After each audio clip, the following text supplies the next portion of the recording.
Maravilha. Então vamos lá, turma. Vamos fazer a nossa conversinha aqui de hoje.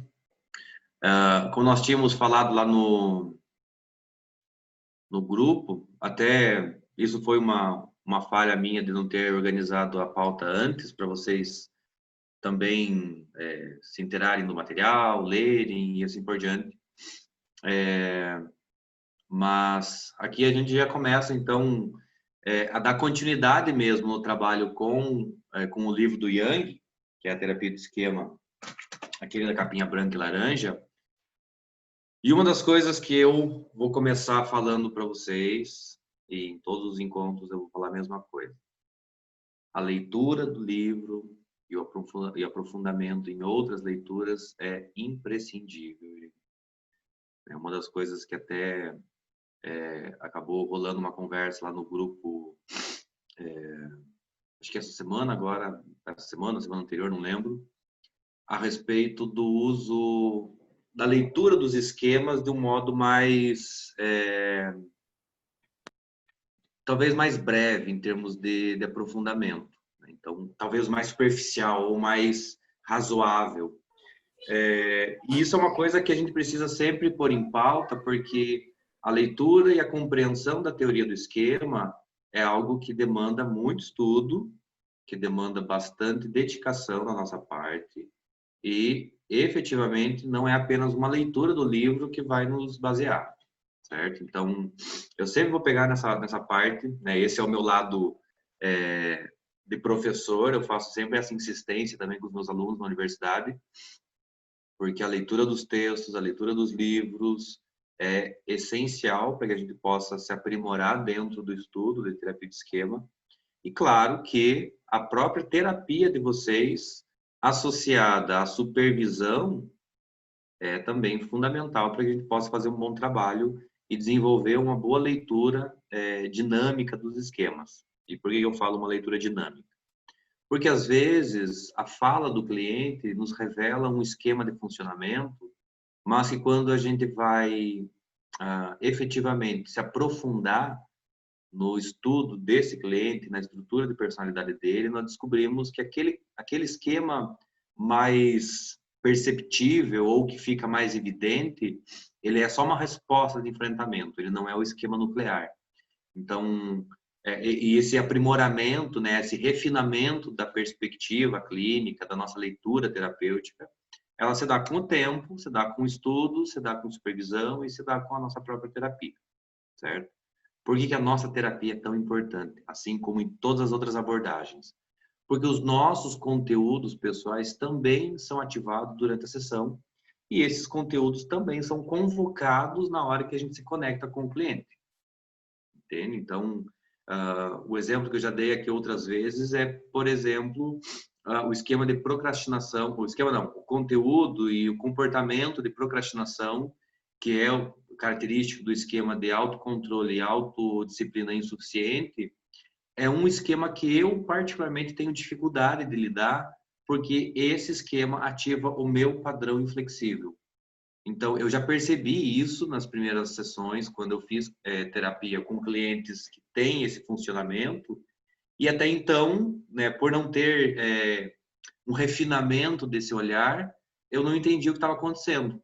E na minha terapia, na minha supervisão, e com estudo, com leitura, com aprofundamento, eu fui conseguir identificar que é esse padrão que ativa em mim o meu esquema de padrões inflexíveis, certo? Então, é importante também que vocês conheçam os esquemas de vocês, que vocês entendam o estilo de vinculação de vocês, para que fique mais fácil de vocês identificarem na terapia com o cliente o que está sendo ativado, para que vocês possam saber diferir e discernir o que é de vocês e o que é do cliente, ok? Mas aqui vamos fazendo esse estudo pouco a pouco, a gente vai trabalhando dúvidas, né? Não pretendo que seja uma aula muito extensa hoje, justamente para que a gente possa ter mais tempo para trocar figurinhas. Então, eu vou fazer uma explanação um pouquinho mais conceitual, mas também vou trazer alguns exemplos para que a gente fale hoje dos esquemas do primeiro domínio.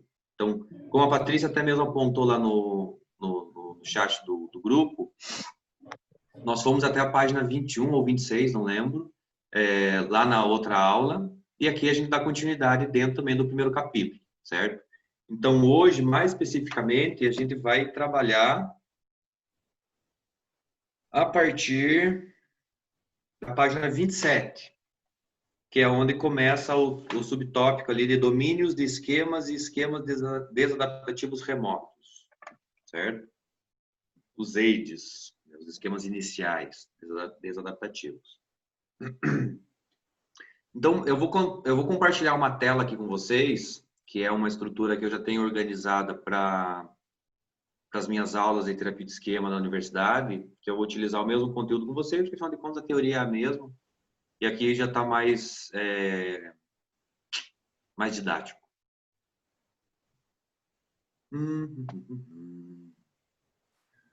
Certo. Vocês conseguem ver, pessoal?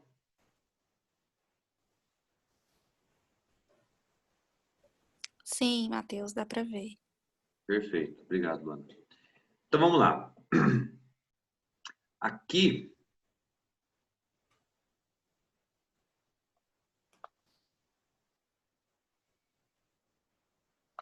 deixa eu só tentar organizar minha tela aqui. Perfeito.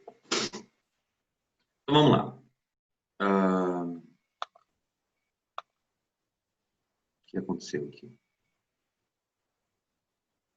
Ops.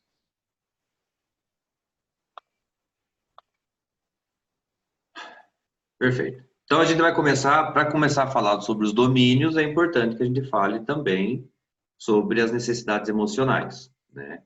E isso é uma conversa que nós já tivemos anteriormente, quando falávamos sobre os estilos de apego, né, os estilos de vinculação que nós temos.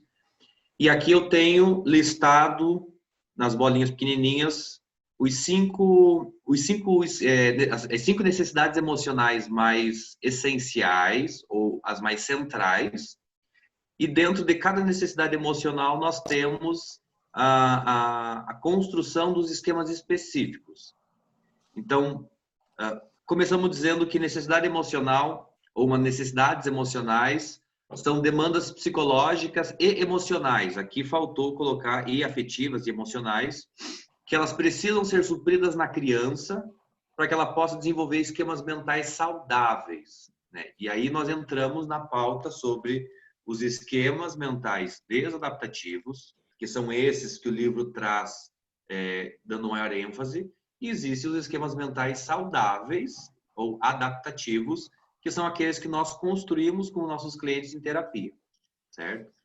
Lembrando que os esquemas são formas, conjuntos, é uma estrutura que reúne conteúdos mnemônicos, conteúdos emocionais, experiência de vida, experiências infantis repetidas ou potencialmente nocivas ou tóxicas ou traumáticas, e que elas auxiliam e elas enviesam o nosso olhar para que nós possamos entender como as coisas, o mundo e as relações funcionam, certo? Então, o esquema é um eixo organizador da nossa vivência no mundo e nas relações, ok? Então, as necessidades emocionais, quando elas são bem atendidas e elas são adequadamente atendidas, elas favorecem que a criança se desenvolva de um modo saudável, chegando na vida adulta também num funcionamento saudável, e que isso favoreça a criança a ter relações seguras, saudáveis, relações que são provedoras e que ela consiga obter o atendimento das suas necessidades emocionais também na vida adulta, ok? O chat está acusando aqui para mim, mas as mensagens não aparecem, então, eventualmente, eu vou deixar passar alguma coisa.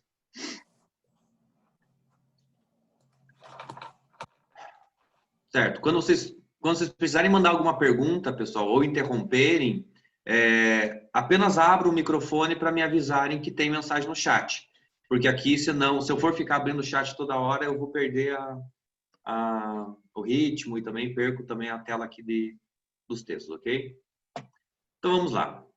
Vamos falar da primeira necessidade emocional, que eu diria, inclusive, uma das mais importantes, desde o início da vida da criança, que é a aceitação e pertencimento. O atendimento dessa necessidade emocional diz respeito ao primeiro domínio, ou melhor, o não atendimento. É tanto que nós temos aceitação e pertencimento, é o nome da necessidade emocional, e o nome do domínio é desconexão e rejeição. Então, vejam que o domínio, ele se constrói a partir da negativa de aceitação e pertencimento. Ok? Eu vou ler o texto aqui para vocês. Dado que nossa principal necessidade humana é vínculo seguro, e isso a gente já conversou em outra aula, quando falávamos sobre a teoria do apego, de que é a principal e mais forte necessidade humana, que é vinculação, que é segurança, previsibilidade afetiva, né, que é a busca de proximidade e segurança com outras pessoas. Sentir-se aceito e pertencente a determinado grupo ou comunidade é essencial para que a criança desenvolva adequadamente o self. E aí, eu acho que é importante nós falarmos sobre dois itens. O self verdadeiro, e o falso self. A gente vai voltar para essa temática quando a gente for falar sobre os modos de enfrentamento, ou os modos esquemáticos. É bem importante vocês terem em vista que nós temos esquemas e temos modos. O próprio Jung, em um artigo recente, ele diz que se hoje ele fosse renomear a terapia do esquema, ele não chamaria de terapia do esquema, ele chamaria de terapia dos modos. Porque ele próprio entende que trabalhar com modos é muito mais positivo, muito mais produtivo na terapia do que trabalhar especificamente ou exclusivamente com os esquemas. E essa é, inclusive, a dica que eu deixo para vocês, de vocês estudarem muito bem os esquemas e se aprofundarem nos modos esquemáticos, porque o trabalho que nós desenvolvemos na clínica acontece muito mais efetivamente quando abordamos os modos, ok? Demandas relativas a essa necessidade emocional, né? Demandas relativas à aceitação e pertencimento.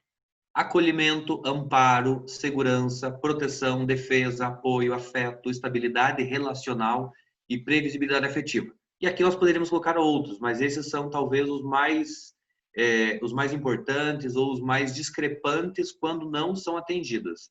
Aqui entraria validação emocional, aqui entraria expressão emocional, mas que isso também ajuda a construir outros domínios ou outros esquemas, ok? Quando nos referimos a aceitação e pertencimento, basicamente estamos falando de acolhimento, amparo, segurança, proteção, defesa, apoio, afeto, estabilidade relacional, previsibilidade, e tem uma muito importante que eu não coloquei no texto, que é valor, valorização, ok? O não atendimento dessas necessidades emocionais dá origem aos esquemas de primeiro domínio, chamado desconexão e rejeição. Quais são os esquemas do primeiro domínio? Privação emocional, abandono / instabilidade.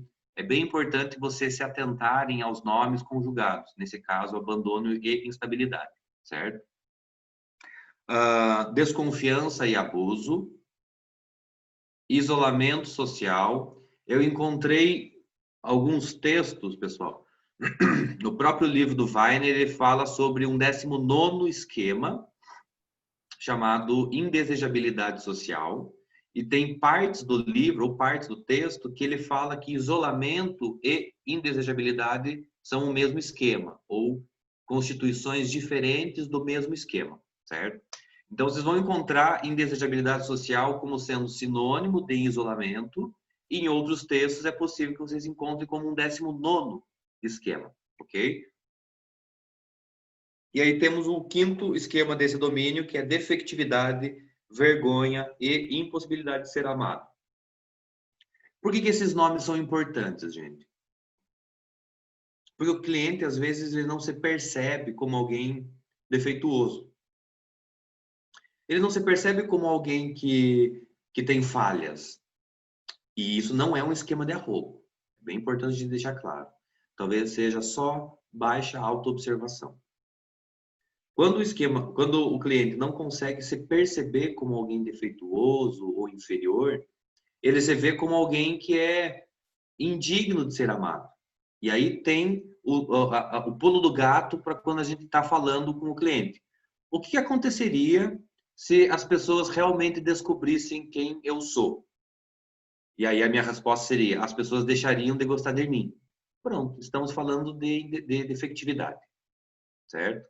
Quando quando o estilo de enfrentamento chamado evitação entra em cena, a evitação faz com que eu não permita proximidade afetiva, as pessoas não se aproximam o suficiente de mim, e isso faz com que eu garanta que as pessoas não me conheçam de fato.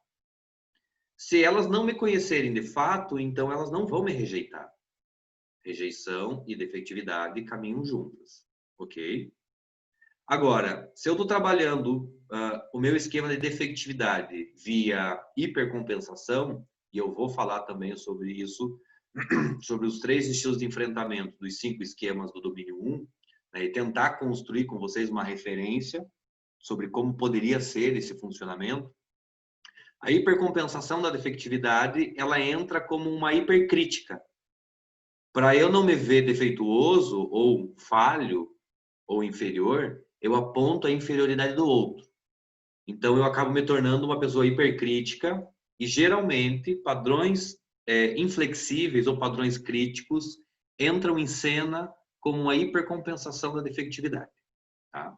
Mas isso é uma construção muito exclusiva de cliente para cliente e nós não podemos generalizar que todos os padrões inflexíveis são hipercompensação da defectividade, ok? Isso vocês só vão conseguir dentro da entrevista clínica, dentro da conceitualização com o cliente de vocês e também dentro da história de vida de cada cliente que vocês atendem, certo?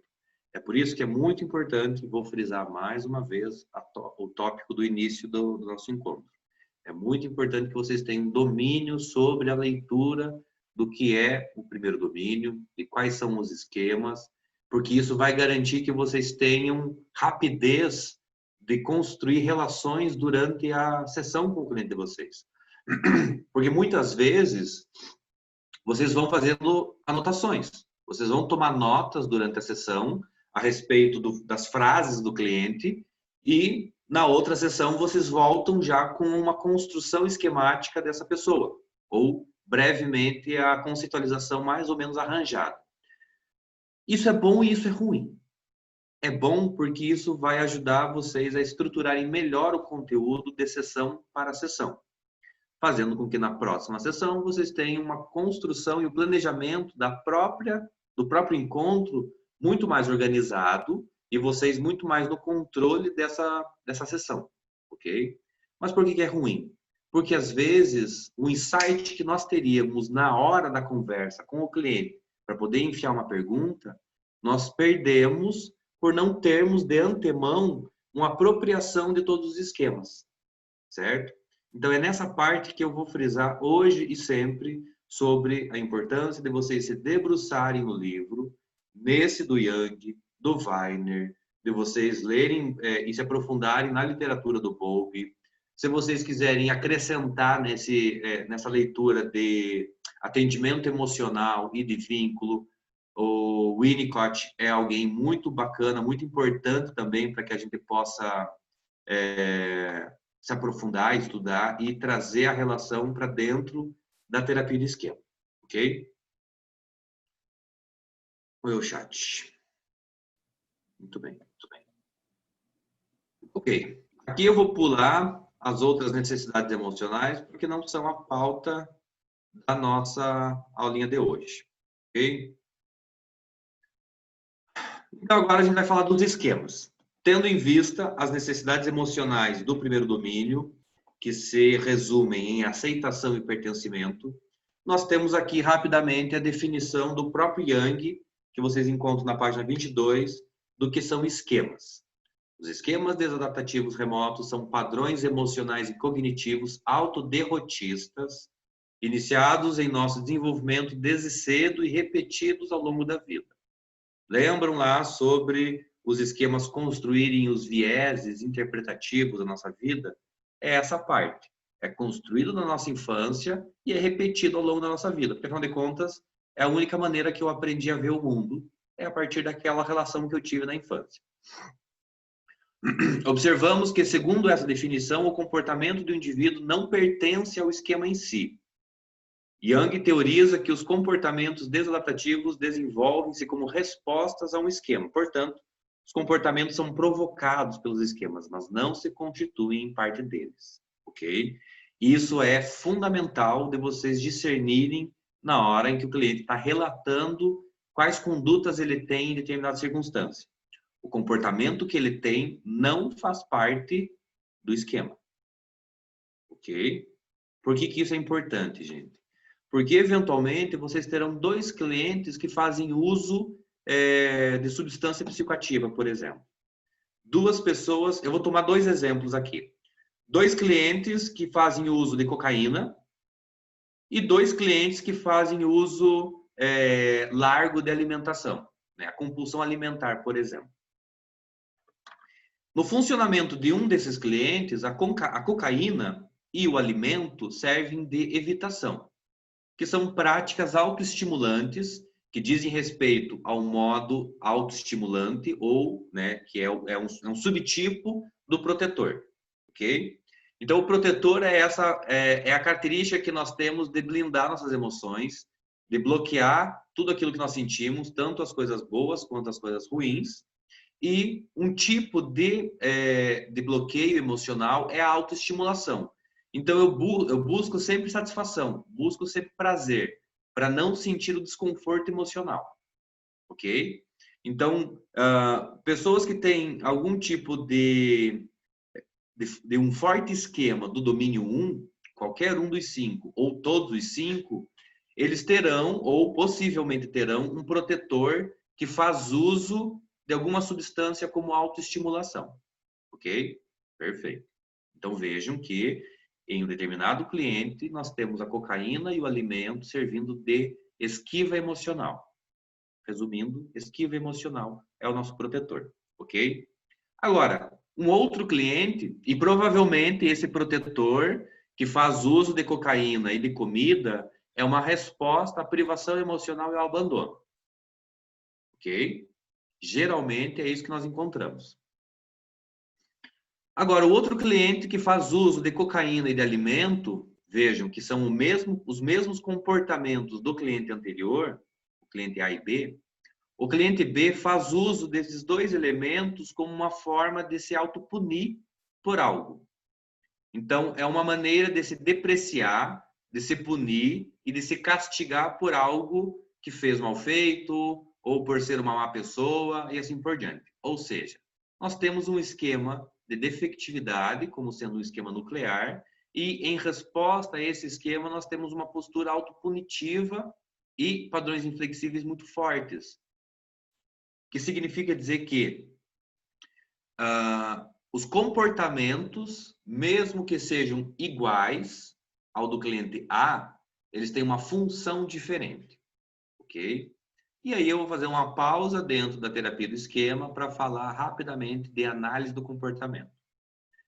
Talvez vocês lembrem da análise do comportamento lá da graduação de vocês, ou que vocês tenham lido alguma coisa sobre isso, né? Ou provavelmente Moreira e Medeiros, ou Skinner, Hubner, Zanotto, entre outros teóricos da análise do comportamento, que são muito importantes no Brasil.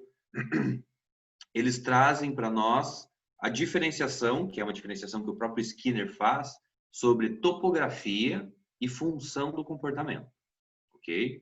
É bem importante eu lembrar vocês que a TCC é uma junção da cognitiva e da análise do comportamento, e que o próprio Bernard Ranger fala que um bom cognitivo comportamental é também um bom analista do comportamento.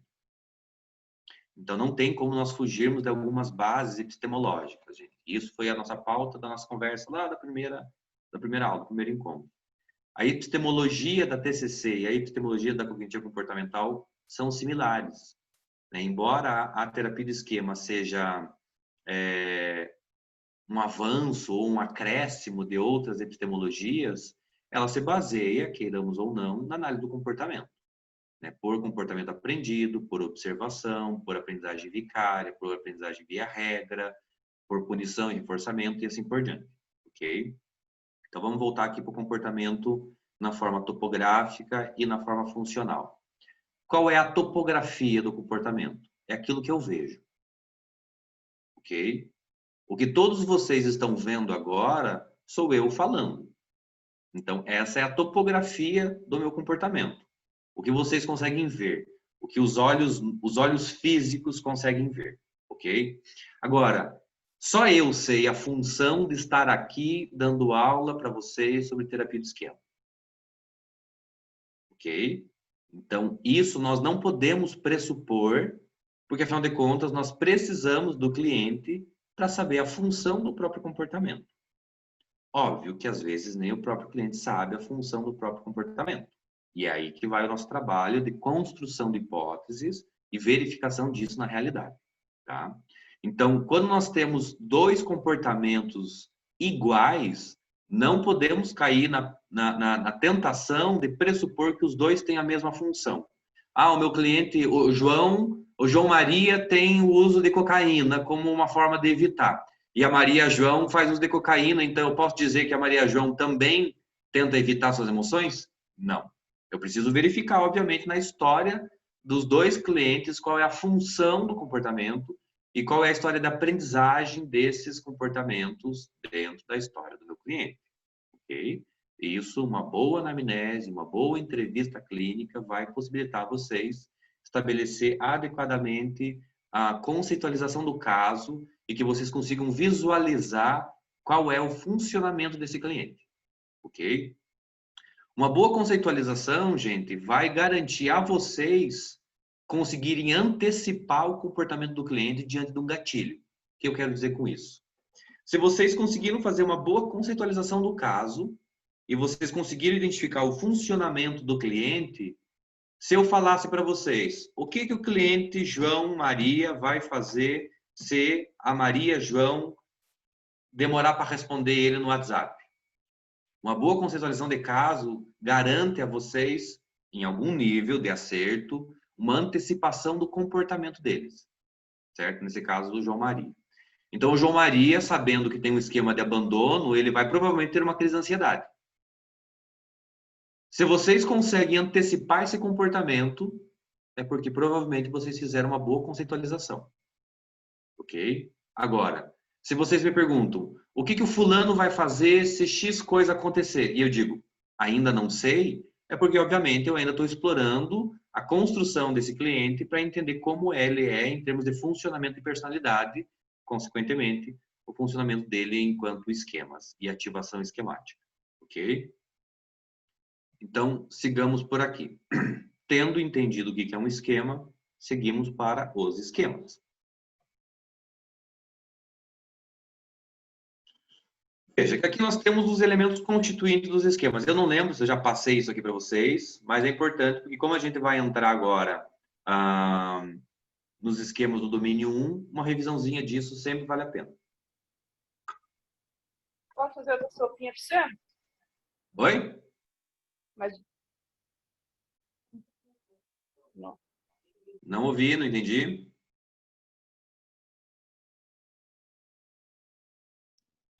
Acho que falou sem querer. Pode seguir, Matheus. Ofereceram a sopa aí, mas não foi para você, não. Ah, que pena. Você vai ficar sem sopa. Certo, vamos entender essa figura aqui, gente. Nós vamos olhar ela de baixo para cima, certo? Não vamos olhar de cima para baixo. A construção dela começa lá no temperamento, que é a nossa herança filogenética. É aquilo com o qual nós nascemos e aquilo que nos constitui enquanto seres humanos, ok? Que é o nosso aspecto animal. Queiramos ou não, nós fazemos parte de uma cadeia de animais, nós somos só um outro tipo de animal no planeta, que por acaso temos um córtex cerebral que pensa, que conversa, que constrói o WhatsApp e que põe as pessoas a se relacionarem, ok? Mas é esse mesmo córtex que faz com que a gente tenha paranoias e fique imaginando coisas em relação às coisas que nós não sabemos que estão acontecendo, certo? Mas tudo isso se ampara onde? No temperamento, ok? Uma criança mais esperta, uma criança mais ativa, uma criança mais energizada, ou uma criança mais quietinha, mais tímida, uma criança mais de boa, certo? Se vocês olharem na página 26, agora, no final da primeira coluna, nós temos algumas dimensões ou alguns tipos de temperamento.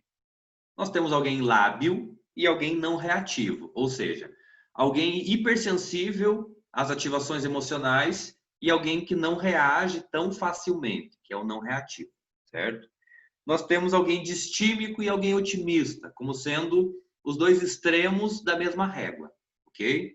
Alguém distímico e alguém otimista. Alguém mais marcha lenta, mais calmo, talvez até mais pessimista, que tem um viés mais triste, mais acinzentado de olhar as coisas. Nós temos alguém mais ansioso ou alguém mais calmo, também sempre dentro dessa métrica. E se vocês forem, tentem lembrar do equalizador, gente. O equalizador de som é a nossa melhor metáfora para conseguir construir como se dá a relação temperamental de alguém. Nós temos lá alguns elementos do som, que são os agudos, os médios, os graves. Nós temos o balanço do som. E conforme vocês mexem nas setas ali, nos botõezinhos que regulam esse som, vocês vão ter uma classificação desse som. Vocês vão ter um som mais clássico, um som mais voltado para o rock, vocês vão ter um som acústico, vocês vão ter um som abafado e assim por diante. Então, conforme vocês vão nivelando o tipo de som, vocês vão construindo uma sonoridade diferente. Se vocês pegarem essa listinha que está ali apresentada pelo Young, na página 26, e também fazer essa graduação, um pouquinho mais de otimista, um pouquinho mais de obsessivo, um pouquinho menos agressivo e talvez entre passivo e agressivo. E ali vocês vão construindo uma pessoa completamente distinta, certo? 0,0001 para a esquerda é outra pessoa completamente diferente, ok? Isso faz com que a nossa temperança seja exclusiva, embora tenhamos semelhanças entre os sujeitos. Temos alguém mais obsessivo, alguém mais distraído, alguém passivo, outro agressivo, tímido, sociável, e nós sempre teremos esse balanço da régua temperamental que vai fazer com que nós reunamos elementos diferentes e nos construamos da forma como somos. Ok? Então, esse temperamento é onde se baseia toda a nossa construção personalística.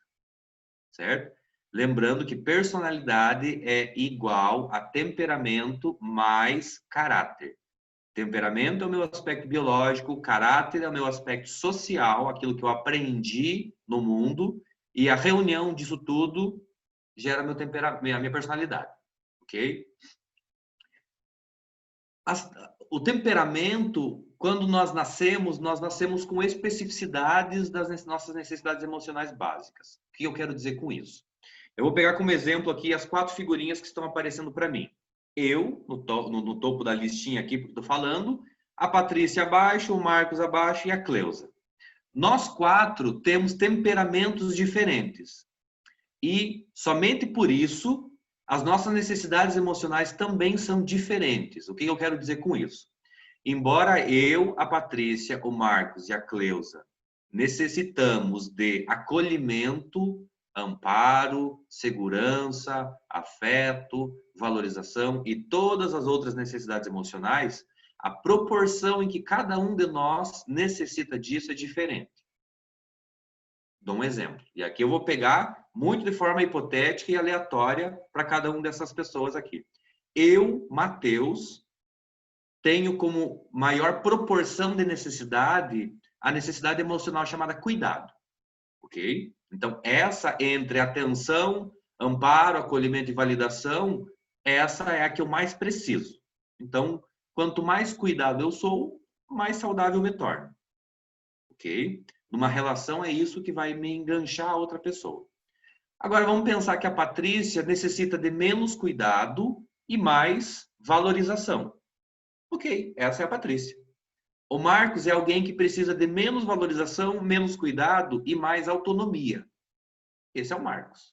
A Cleusa, por sua vez, precisa de um pouquinho mais de cuidado, menos valorização, um pouquinho mais de segurança e um pouquinho mais de limites, por exemplo. Ou seja, a construção de cada um de nós se baseia nas mesmas necessidades emocionais, mas a proporção que cada um de nós precisamos dessas necessidades emocionais é diferente.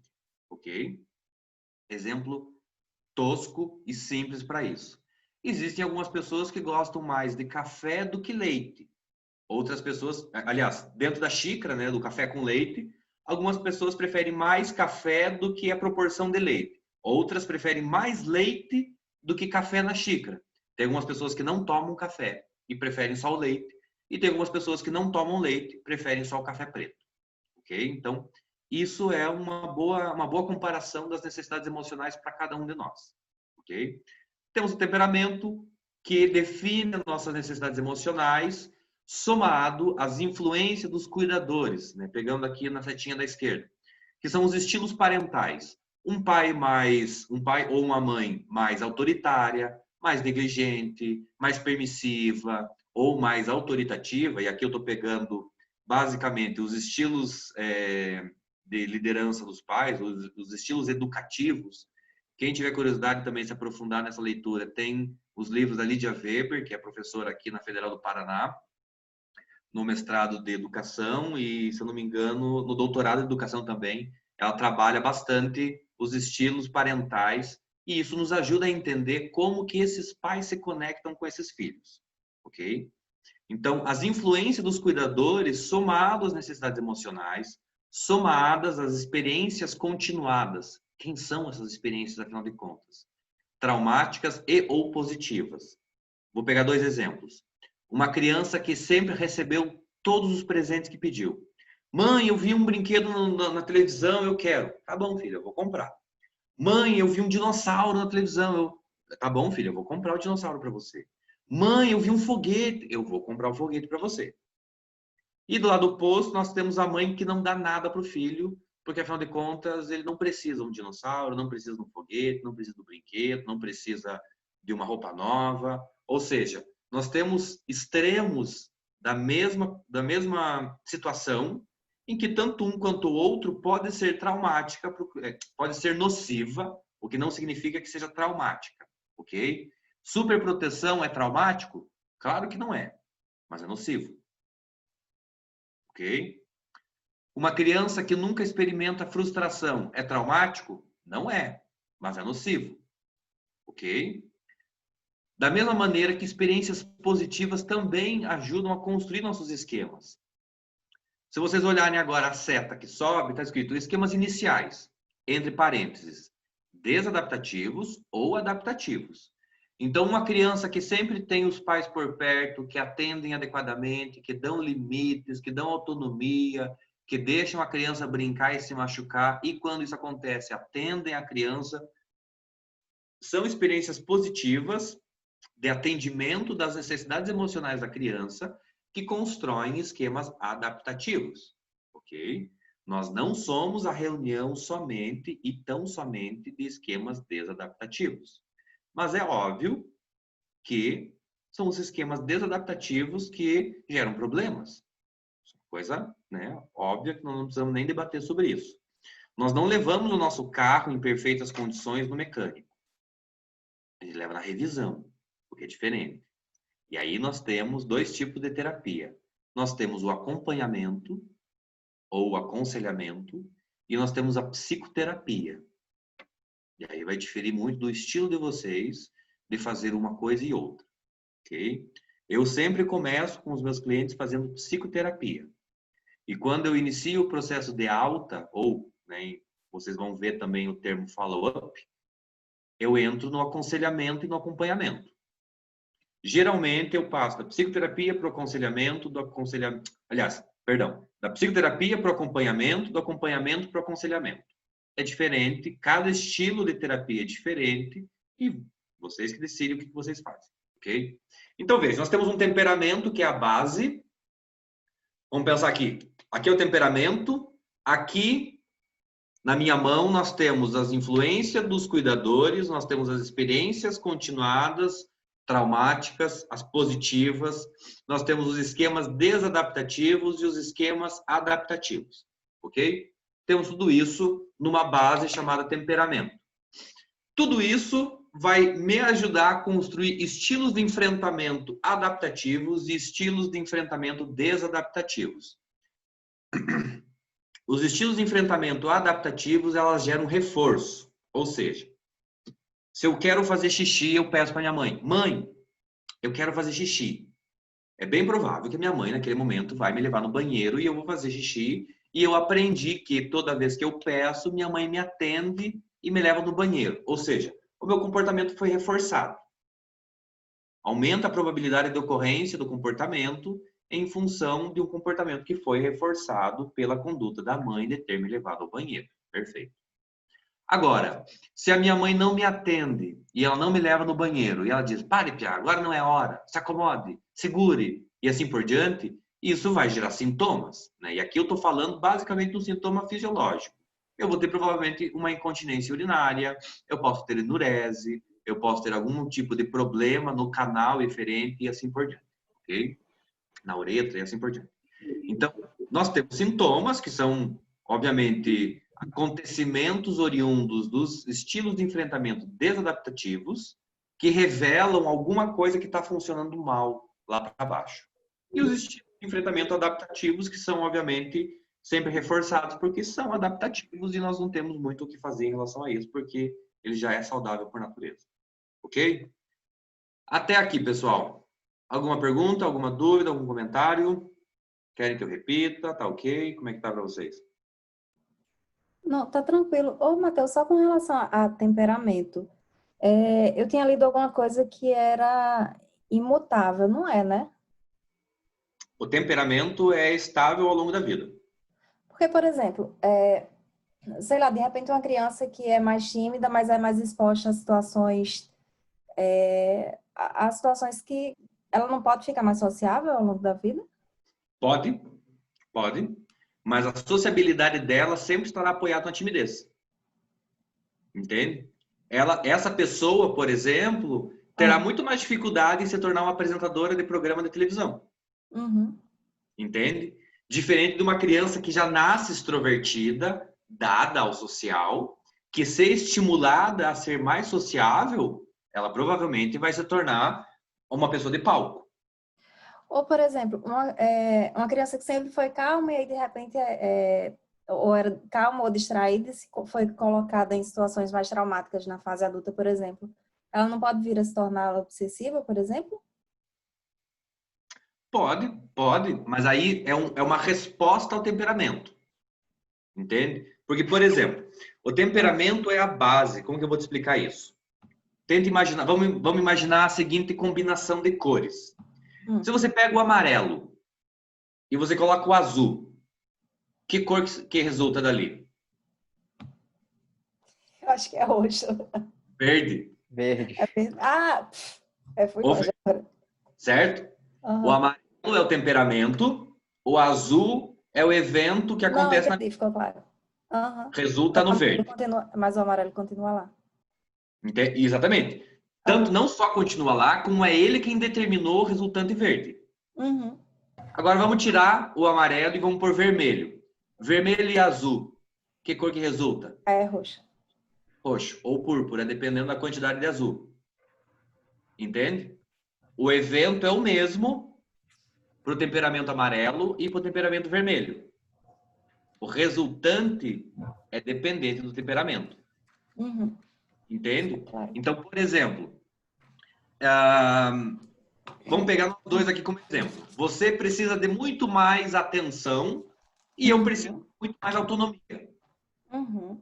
E a nossa mãe dá atenção igual para os dois. Para você pode ter sido pouco e para mim pode ter sido muito. Eu me torno mimado e você se torna carente. Uhum. Entende? Não, o exemplo das cores foi perfeito. Ficou claro. E aí, exatamente. E aí na vida adulta acontece a mesma coisa.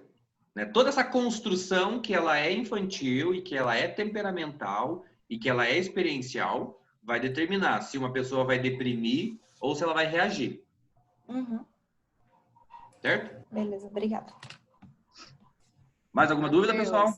Matheus. Diga. Na página 26, quando ele fala sobre as dimensões de temperamento emocional, e você já até falou aí, é lábio distímico, é otimista e tal, Ele fala aqui assim, que é imutável se tratada somente por meio de psicoterapia. Aí eu não entendi isso que ele está falando. Bem no finalzinho aqui, da página 26. Onde tem esses temperamentos que você colocou. É lábio, distímico, não reativo, otimista, ansioso, obsessivo. Então, ele fala assim, que são dimensões de temperamento emocional, que são inatos, relativamente imutáveis, se tratadas somente por meio de psicoterapia. O que você entendeu por isso, Não Inês? entendi nada, Matheus, nada. Estou voando aqui. Certo. Porque ele está falando de temperamento emocional, aí no último parágrafo ele fala assim, a seguir, eis algumas dimensões de temperamento emocional. Perfeito. Sim, E mas ali, aí ele... essa parte que ele diz que é imutável, ser tratado apenas com psicoterapia, nós podemos fazer a seguinte associação. Tente pensar numa pessoa ansiosa. Se ela é naturalmente ansiosa, uma pessoa mais agitada, ela será assim, sim, em circunstâncias, inclusive na terapia. Sim. Mas se você ministrar um ansiolítico, que é uma terapia medicamentosa, você consegue reduzir a ansiedade dessa pessoa. Sim. Entende? Então, a psicoterapia ajuda muito mais a saber lidar com o nosso comportamento. Mas um componente químico, nesse caso, o medicamento, ele entra como um atenuador ou um acentuador do nosso temperamento. Entende? Por exemplo, o ansioso versus o calmo. Uma pessoa muito calma, muito zen, uma pessoa bradipsíquica, com um antidepressivo, ela pode reagir. Entende? Mas isso sempre significa que o temperamento dela é aquele. Beleza. Entende? Olha, muito bom.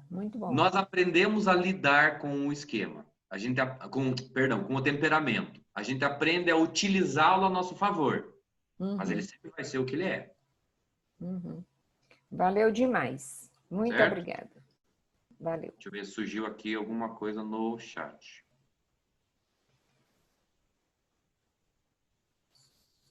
Obrigado, Damastor. Vermelho e amarelo é laranja. Verdade, que seria um outro temperamento. Vamos lá. Eu ia ser reprovada na provinha de cores. Matheus, Oi. o primeiro exemplo que você deu cabe muito a mim, né? Eu trabalho com treinamentos e palestras, por exemplo, já fiz palestra para 2.500 pessoas, eu acho. E eu sou uma pessoa extremamente tímida, absurdamente tímida. Quem me vê na frente de um grupo de pessoas assim, né? Quando eu falo sou tímido, eu sou, não, você falou bem, coisa e tal. Mas não há o que tire de mim essa timidez. Por mais que eu me exponha dessa forma, a timidez não sai, sabe? Não há nada que diga assim, eu já fiz isso na frente de 2.500 pessoas, então não preciso ser tímido. Nada no mundo retira de mim essa sensação, né, sei lá, eu lido com aquilo, eu sei gerenciar, mas o meu eu interno diz, ó, não se coloca nesses lugares não, por favor. Isso, exatamente. E eu acho que e aí tu criou uma situação bem bacana. O teu eu interno, né? Ele diria: se você puder não subir nesse palco, gostaríamos, né? Que é exatamente essa parte aí que tu falou. Exato. O tímido, ele pode se expor socialmente. O obsessivo, ele pode se tornar alguém tranquilo, distraído, ele conseguir aproveitar uma paisagem, por exemplo. Mas a grande questão é que, para isso, nós precisaremos de treino. Né? E aí nós poderíamos até diferir algo que é mais tendência em nós. Né? O extrovertido, naturalmente, ele vai se encaminhar para circunstâncias em que ele se expõe no grupo. E o tímido vai se encaminhar mais naturalmente também para condições e situações em que ele se oculta no grupo. Mas ambos podem ser treinados e, né, tal como você mesmo disse, chegar numa circunstância de se expor para 2.500 pessoas, não tranquilamente, mas fazendo de forma bem feita, né, de forma saudável. Sigamos aqui, então, dentro do nosso primeiro domínio. Aliás, aqui nós temos, né, dentro dessa construção esquemática, nós temos também, somado às necessidades emocionais não atendidas ou satisfeitas na infância, os agrupamentos ali do lado, que é desconexão e rejeição, que é o nosso primeiro domínio, e todos os outros que nós falaremos mais adiante. Gente, ali vocês encontram os 5 esquemas referentes ao primeiro domínio. Pacientes com esquemas desse domínio são incapazes de formar vínculos seguros e satisfatórios com outras pessoas. Acreditam que suas necessidades de estabilidade, segurança, cuidado, amor e pertencimento não serão atendidas. As famílias de origem costumam apresentar instabilidade, que ajuda a construir o esquema de abandono e instabilidade. Essas famílias de origem costumam apresentar abuso de todos os tipos, emocional, físico, psicológico, social, etc., que constrói, ou pelo menos ajuda a construir o esquema de desconfiança e abuso. Frieza e distanciamento, que constrói ou ajuda a construir privação emocional. Rejeição, que constrói ou ajuda a construir defectividade e vergonha. Isolamento do mundo exterior. Obviamente, isolamento social e alienação. Pacientes com esquemas do domínio de desconexão e rejeição costumam sofrer os maiores danos. E aí tem uma partezinha bem bacana que eu já vou retornar. Muitos tiveram infâncias traumáticas e, como adultos, tendem a passar diretamente de um relacionamento autodestrutivo a outro ou evitar por completo os relacionamentos íntimos. Agora, eu quero fazer uma pausa nessa parte e retomar esses 2 últimos trechos ali do texto. Pacientes com esquema do domínio de desconexão e rejeição costumam sofrer os maiores danos. Por quê? Porque provavelmente eles não têm um esquema adaptativo para contrabalancear esses esquemas do primeiro domínio. Ok? Isso significa dizer que é bem provável que esses clientes tenham um nível de sofrimento emocional e psíquico muito intenso. Muitos tiveram infâncias traumáticas e, como adultos, tendem a passar diretamente de um relacionamento autodestrutivo ao outro, etc. Nós conseguimos diferir os nossos clientes em mais ou menos 2 categorias. Aqueles que têm um sofrimento ou aqueles que têm uma dificuldade relacional e, ok, conseguem mais ou menos lidar com isso e vêm para a terapia apenas para incrementar o seu funcionamento. E aqueles que definitivamente não conseguem desatolar e ficam patinando ad infinitum sempre no mesmo padrão. Ok? Quando nós estamos falando desse cliente que tem um funcionamento muito mais intenso, nós tendemos, e aí eu digo, nós tendemos a trabalhar com modos esquemáticos. Esse cliente que parece muito saudável e que tem um probleminha ou outro aqui ou acolá, nós tendemos a trabalhar com esquemas. Ok? Por que nós fazemos essa diferenciação? Porque, afinal de contas, um cliente que tem um funcionamento mais ou menos organizado, ele tende a ter um esquema muito mais fácil, ou pelo menos na borda, da observação e da descoberta. E, igualmente, esse cliente também tem ferramentas e um instrumental para lidar, ou facilmente aprenderá instrumental para lidar com esse esquema. Ok?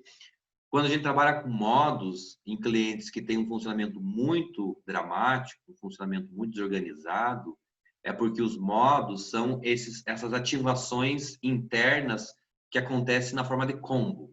Vários esquemas são ativados ao mesmo tempo. E aí eu dou uma situação para vocês. Vocês estão trabalhando com privação emocional do cliente. E conforme vocês ensinam o cliente a lidar com a sua privação emocional, eles podem, de repente, ter um esquema de abandono ativado. Porque, afinal de contas, vocês estão ensinando eles a lidar com um esquema e, de repente, lidar com a própria solidão. Então, significa que eles serão abandonados e terão que se contentar com isso. E aí, eles ficam de um esquema para o outro, e do outro, e para o outro, e assim por diante, vocês têm um encadeamento de esquemas. Por que isso é um problema? Porque a nossa terapia vai ser infinita. Simplesmente por isso. Agora, se vocês querem trabalhar com resultados, no sentido, não resultados do tipo mercadológico, estamos falando de resultados no sentido que o cliente consegue verificar os seus avanços na terapia. Vocês vão ter que trabalhar com módulos. Por quê? Porque a gente vai agrupar esses esquemas em uma resposta, em um tipo de self, que é o falso self. E aí sim nós entramos nos modos esquemáticos, certo? Então, nós temos uma criança vulnerável. Quais são os esquemas que indicam a criança vulnerável? Todos esses 5 que estão na tela. Privação emocional, abandono, defectividade, desconfiança, isolamento. Certo? Nós temos um modo hipercontrolador. quais são os esquemas que constroem o modo hipercontrolador? Padrões inflexíveis, provavelmente postura punitiva, provavelmente um arrogo no meio, uma defectividade ou uma privação emocional, certo? Então, quando nós reunimos esses vários esquemas ao mesmo tempo, nós temos o modo, ok? Acabei de ter uma ideia. Eu tenho esse eclipse, eu tenho mais um, e daqui a pouco falta um dedo para segurar os clipes. Mas eu posso fazer uma conexão entre todos eles e levantá-los todos de uma vez só. Então, eu tenho um modo que é a reunião de vários esquemas ao mesmo tempo. E quando eu pego um esquema, eu estou pegando todos. Quando eu pego um modo, quando eu estou trabalhando com modo, eu estou trabalhando com todos os esquemas referentes àquele modo, não à pessoa, ao modo ao mesmo tempo. Ok? Exemplo besta, mas é isso aí. Agora a gente vai para uma leitura um pouquinho mais detida, né? Eu tentarei vencer a hora, porque nós temos 5 esquemas aqui e nós poderíamos fazer uma aula para cada esquema, de tão profundo que é a discussão de cada um desses esquemas, de tão complexo que é entender cada um desses esquemas, mas aqui a gente vai fazer uma discussão um pouquinho mais rápida, o que não significa aligerada, porque afinal de contas... Matheus, diga. vai tranquilo, que se não fizer os 5 hoje, a gente pode fazer em outra aula, não tem problema não. Sim, eu também acho que é mais proveitoso em trabalhar bem do que trabalhar rápido. Então vamos lá. Deixa eu passar minha telinha aqui para o outro lado.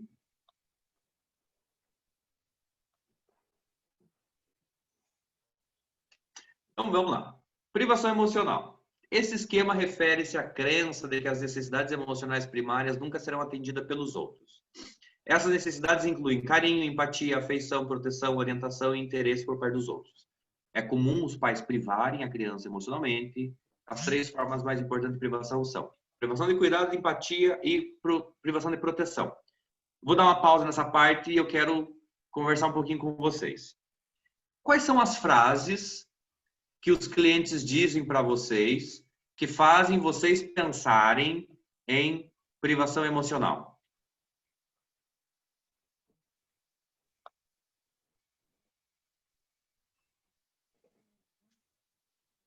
Vamos lá, abram o microfone e participem. Tipo, eu tenho necessidade de ajudar as pessoas. Eu não posso ver ninguém precisando de alguma coisa, porque eu já vou lá na frente, já digo tudo como é que vou fazer, pesquiso. E para mim seria assim, um direcionamento para o outro, são padrões rígidos. E aí você está, na verdade, fazendo uma hipercompensação da privação emocional. Mas a privação emocional não sai em lugar nenhum. Nem sempre, Inês. Nem sempre. Nem sempre é uma hipercompensação privação emocional.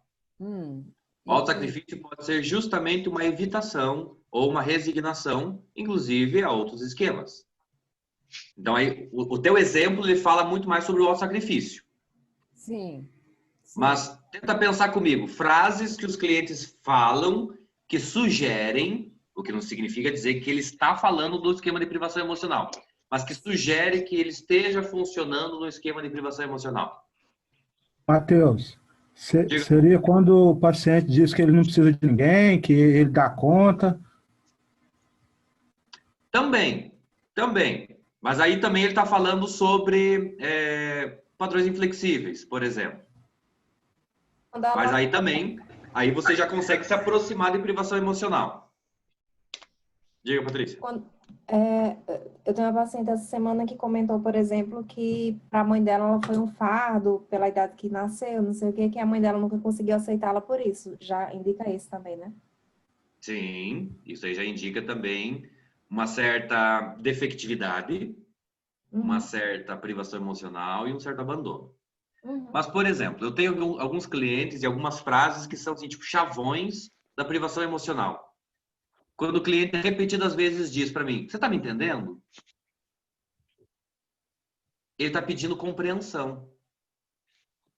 compreensão diz respeito à privação emocional. Ou quando o cliente fala, por exemplo, fulano, por que você não conversa com a ciclana sobre isso? Ela não vai me entender. Privação emocional. Parece que as pessoas não se importam com o que eu sinto. Privação emocional. Certo? Então, veja que são frases que saem no estilo de pensamentos automáticos. Ok? É aí que nós precisamos ter a TCC, pelo menos um modelo cognitivo muito bem internalizado.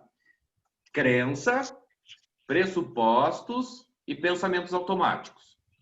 Quem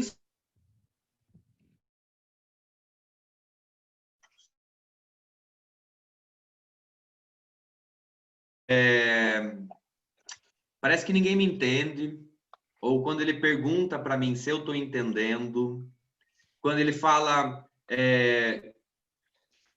mandou mensagem para alguém, esse alguém ficou online e parece que ele não é importante para merecer uma resposta. Privação emocional. Certo? Então vejam que aí existem algumas variações da privação emocional. E aí a gente volta ali. Privação de cuidados. Ausência de atenção, de afeto, de carinho e de companheirismo.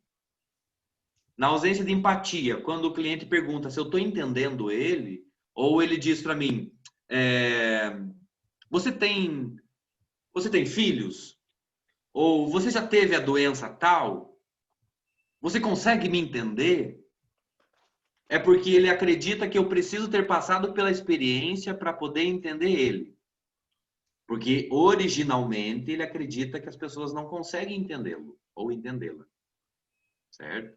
Então isso fala muito sobre a ausência de compreensão, de escuta, de uma postura aberta para compartilhamento mútuo de sentimentos. Ok? É aí que a gente começa a perceber os meandros do esquema participando da sessão com a gente. Ausência de força, ausência de proteção, que é ausência de força, direção ou orientação por parte dos outros. Aqui nós temos uma cilada.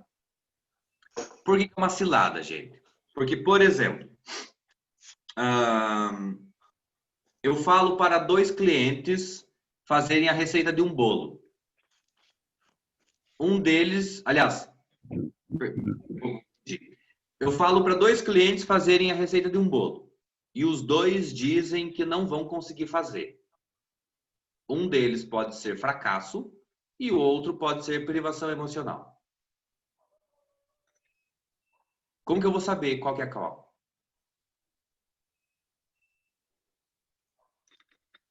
Porque a de privação emocional provavelmente vai se esforçar até fazer para receber uma validação?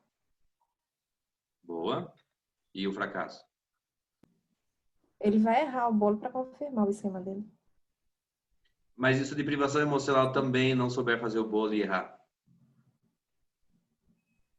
Ele vai ficar arrasado. Eu Exato. acho que de Mas fracasso nem tem. depende muito. Se o do esquema de fracasso hipercompensar, ele vai fazer 5 bolos diferentes, além da receita que eu passei. Ele vai abrir uma panificadora. Mas veja, eu poderia perguntar, o que tu precisa para conseguir fazer o bolo? Se a pessoa fala assim, eu preciso que você me oriente, ou eu preciso que você me ensine, nós estamos falando de privação emocional. Certo? Mas por que é uma cilada? Porque o do fracasso também precisa de orientação. O do fracasso também precisa ser bem orientado e direcionado a saber fazer. Mas a sensação está muito mais em ser incompetente e não capaz de fazer aquilo, e o outro se sente muito mais à mercê da situação por não ter ninguém que ajude ele. Então ele vai gostar muito mais de fazer esse bolo acompanhado de alguém do que necessariamente tentar fazer o bolo para errar ou para acertar. Certo? Então é muito importante, gente, que nós não nos contentamos ou nós não nos contentemos com aquilo que o cliente nos traz assim de pronto. Porque afinal de contas, ele pode estar justamente criando uma cilada emocional em que nós nos confundimos entre privação emocional e fracasso. Entre privação emocional e busca de aprovação e reconhecimento. Certo?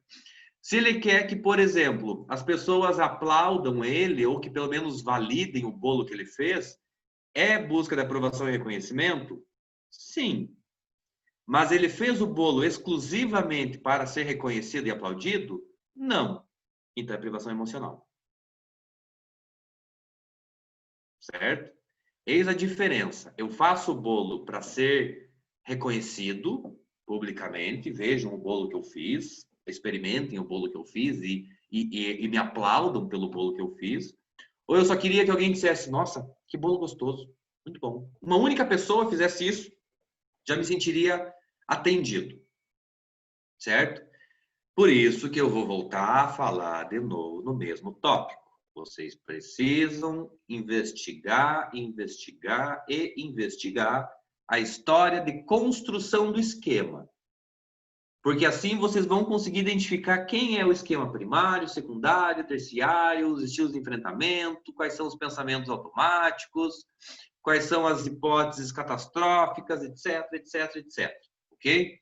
Então, nós precisamos muito bem fazer uma entrevista clínica para que nos dê uma conceitualização de caso robusta, para que a partir dali nós possamos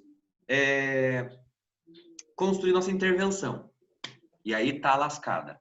Porque se vocês identificam como fracasso um esquema que é privação emocional e vocês fazem uma intervenção para fracasso, vocês estão ampliando a privação emocional. Ô, Matheus, E essa privação, ela ocorreu geralmente pelos pais, né? Foi na infância. Essa privação Perfeito. pode ter vindo também pelos professores? Pode ter vindo sim. Pode ter vindo ali na casa dos 4, 8 anos de idade, quando a criança começou a frequentar a escola, começou a ser escolarizada. Professores, por exemplo, que não atendem às dúvidas dos alunos, que não se importam se eles estão aprendendo ou não. Professores que, tipo, humilham, rechaçam, que não dão atenção para a dificuldade da criança. Além de privação emocional, o professor está ajudando a construir outros esquemas. Defectividade, fracasso, autodisciplina e autocontrole suficiente, entre outras. Mas aí entra uma informação bem importante, gente. Existem algumas leituras de terapia do esquema que revelam que a privação emocional é construído e encerrado antes dos 3 anos de idade. Certo? O que isso significa? Que é bem possível que a gente vá para a escola já com o esquema de privação emocional. Ou sem. Certo? Então, tem algumas leituras, inclusive, do próprio Winnicott, que ele fala isso, que essa dimensão de atendimento emocional da criança se dá na fase pré-verbal. O que significa dizer que nós nos relacionamos exclusivamente via afeto e via corpo com a criança. Tá? Então, claro, né, vai depender muito da orientação teórica que a gente segue e como que a gente concebe o sujeito. Tem alguns textos que dizem antes dos 3 anos de idade, e tem outros que dizem pelo menos na primeira e segunda infância, que vai até a casa dos 6, 7, 8 anos de idade. Tá? E aí, na conceitualização de caso vocês vão conseguir discernir isso mais facilmente. Tá? Emoções mais comuns quando o esquema é ativado: isolamento e solidão.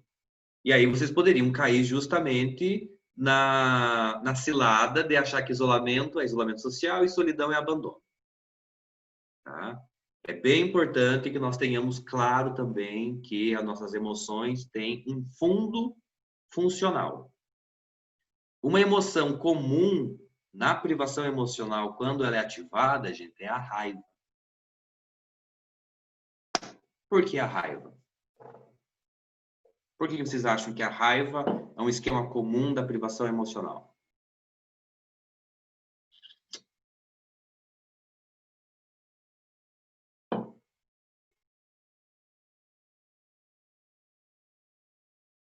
Dou-lhe uma. Seria devido à frustração de não ter recebido o afeto que ele precisava. Perfeito, Thaís. Mas se fosse exclusivamente pela frustração, a pessoa não se sentiria deprimida?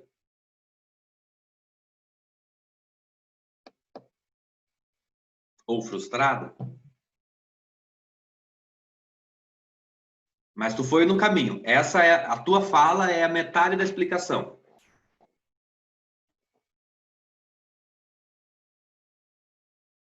A raiva surge também como uma resposta de enfrentamento, para eu desestimular o outro de seguir me desatendendo. Vamos lembrar da criança. A criança, quando se separa da mãe, ela sente raiva quando a mãe retorna. Que estilo de apego é esse?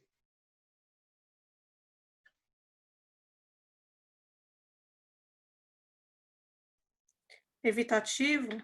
Perfeito, perfeito. Na verdade, o evitativo ele tende a demonstrar menos raiva do que o ansioso. O ansioso que demonstra mais intensamente a raiva. A raiva está associada ao ansioso e ao evitativo, mas a dimensão da raiva maior é no ansioso e menor no evitativo. Por quê? Para que quando a mãe retorne, eu direcione a ela a minha raiva para desincentivar ela a voltar a se separar. Certo? Então, o evitativo tende a sentir um pouquinho mais de indiferença e tristeza, e o ansioso um pouquinho menos de tristeza e mais de raiva. O apego seguro demonstra alegria pela reaproximação, pelo reencontro, certo? Então, quando o cliente conta que ele sentiu raiva pelo outro não ter entendido o que ele dizia, ou o que ele queria, ou o que ele pedia, ele está deixando na bandeja para nós o seu próprio estilo de vinculação, ansioso, certo? Mas vejam, e aqui eu quero convocar a experiência de vida de vocês, de cada um de vocês que está aqui agora ouvindo e participando desse estudo. Todos vocês já sentiram raiva diante de uma privação emocional. Todos vocês já sentiram frustração diante de uma privação emocional. E todos vocês já reagiram com tristeza a uma privação emocional. Isso significa dizer que vocês são ambivalentes? Não necessariamente. Isso apenas indica que um rol de emoções são possíveis de serem experienciadas por qualquer pessoa. Todo mundo pode experimentar qualquer emoção. Algumas pessoas ficam presas, e aí que está a questão. Algumas pessoas ficam presas na frustração e elas amarguram. Outras pessoas sentem a frustração e dizem, puta merda, fazer o quê? Bola pra frente. Outras pessoas pegam a frustração e se tornam vingativas. Então é a partir dali que a gente percebe como que cada um de nós vamos reagir à emoção que foi engatilhada. Tá? Então, vejam, o que eu estou contando para vocês aqui é uma terapia do esquema muito mais complexa do que a leitura. Certo? O que significa dizer para vocês, e aí eu sinto muito se eu estou ceifando os sonhos de vocês, ler esse livro não habilita ninguém a ser terapeuta do esquema. Ok? Tampouco ler um manual clínico habilita qualquer pessoa a qualquer abordagem. O que habilita um terapeuta a trabalhar em uma determinada abordagem? Estudo, mais estudo, supervisão e terapia. E, obviamente, isso se apoia onde? Na prática. Né? Se vocês só estudarem, fazerem terapia e supervisão, sem a prática clínica, vocês não vão sair do zero. Então, é importante, sim, que vocês atuem em terapia do esquema, nos estágios mais iniciais dos estudos de vocês, mas que vocês não se esqueçam que é fundamental que todo dia, o dia todo, vocês estudem terapia do esquema. Ok? Porque, por exemplo, essas nuances da terapia do esquema, no livro do Jung não tá. É por isso que eu acho o livro muito bom, mas ruim também. Porque ele é um manual. O livro do Jung, ele é manualesco. Ele fala ali sobre a primeira sessão, a segunda sessão, como fazer a identificação dos esquemas, como atuar cada esquema, nanana, um passo a passo de como fazer terapia de esquema do início ao fim. E não é assim que funciona. A prática clínica, tal como lá na primeira aula eu falei para vocês da Sally, do livro da Judith Beck, nós não temos clientes que são perfeitamente lidos, tal como o manual que o Jung nos apresenta. Tá? Uma das coisas que eu quero propor para vocês mais à frente, depois que a gente trabalhar esse livro do Jung, é a gente começar a falar, a estudar alguns livros em inglês do pessoal da Holanda e do próprio pessoal do Jung de Nova York, do Instituto de Terapia de Esquema, porque é um conteúdo que nós não temos no Brasil, é um conteúdo extremamente sofisticado. O pessoal da Holanda que trabalha com terapia de esquema é fabuloso e eles têm compreensões das ativações que a gente nem consegue imaginar aqui no Brasil, tendo como base o livro do Weiner ou do próprio Jung. Tá? Então, inclusive eu já comprei os livros, eles estão vindo lá dos Estados Unidos, porque eles aqui no Brasil não são vendidos nas prateleiras. Nós vamos encontrar eles, eu comprei pelo menos na Amazon.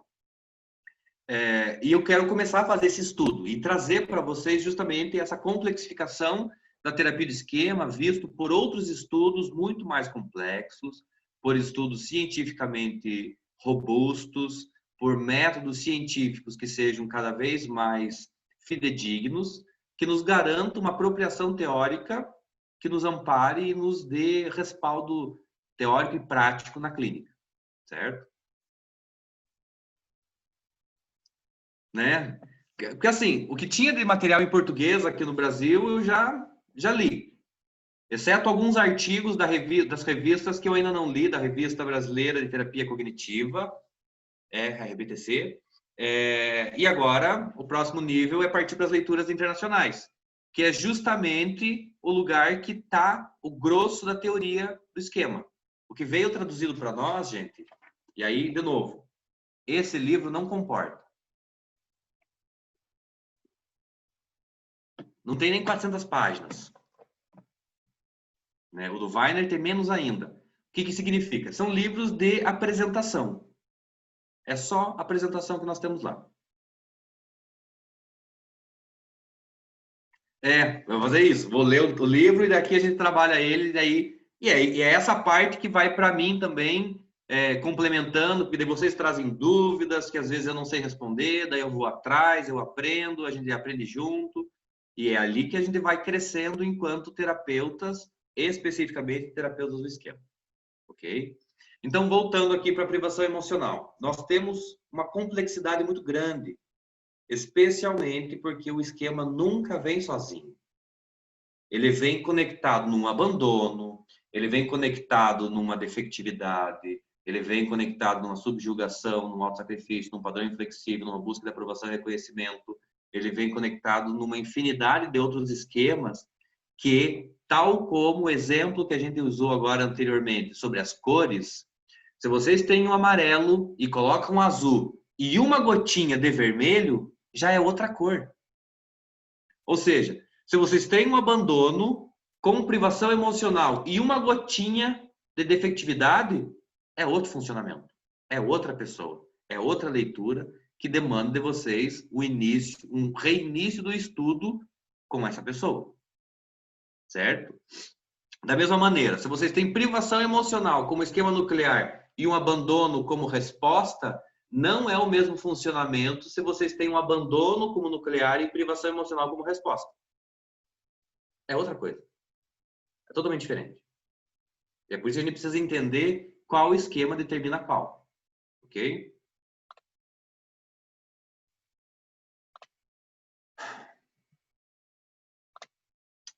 Certo. Necessidades básicas não satisfeitas lá na infância, da privação emocional. Afeto, amorosidade, empatia, proteção nas relações estabelecidas na infância. O esquema adaptativo seria completude emocional. E aí nós temos uma questão bem importante para falar, especialmente sobre todo o domínio 1. Por que eu estou dando mais ênfase a todos os esquemas do domínio 1 do que especificamente a um ou outro? Porque geralmente eles vêm conjugados, eles vêm em combo, eles vêm vários ativados ao mesmo tempo, entrelaçados, um mantendo o outro. Às vezes eles vêm fusionados e a gente não consegue distinguir o que é que e onde começa um e onde termina o outro, certo? Mas se a gente olha para as necessidades emocionais enquanto domínio, nós conseguimos entender que todas as necessidades emocionais ali de dentro construíram os 5 esquemas. Então, pouco nos importa, ou pelo menos não nos importa tanto saber qual é o esquema, e mais nos importa entender quais são as necessidades emocionais que não foram atendidas. Ok? Gente, eu preciso fazer uma pausa rapidinho, porque eu tomei muita água. Tá, já retorno.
Prontinho.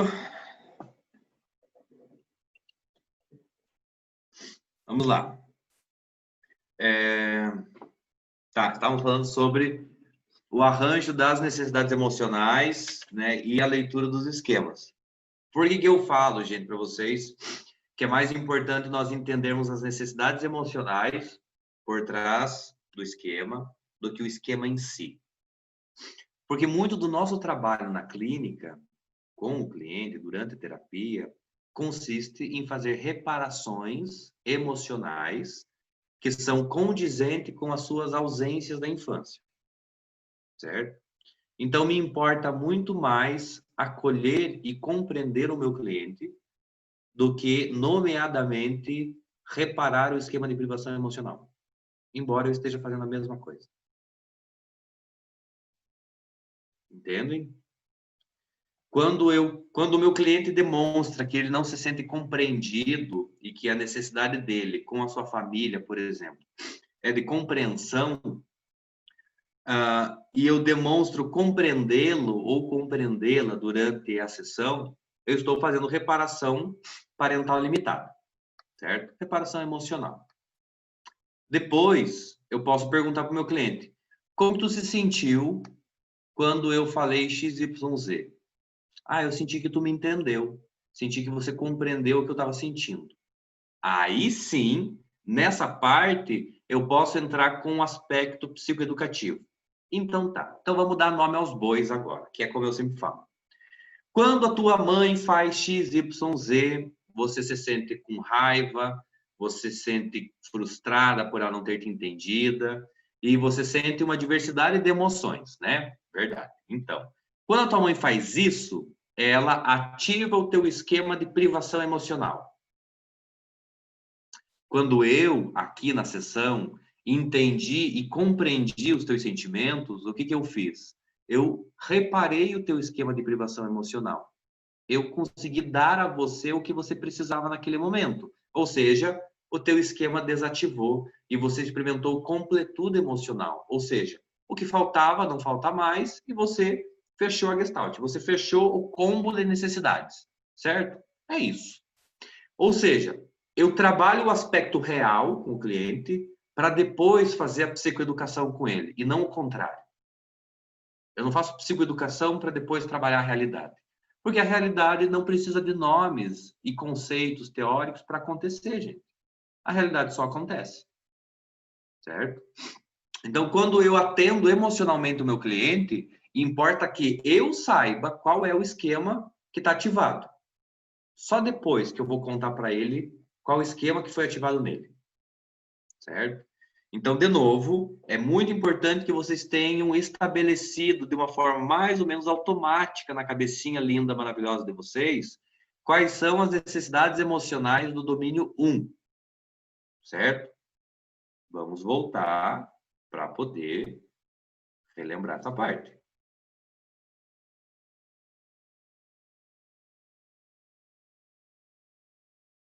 Aceitação e pertencimento.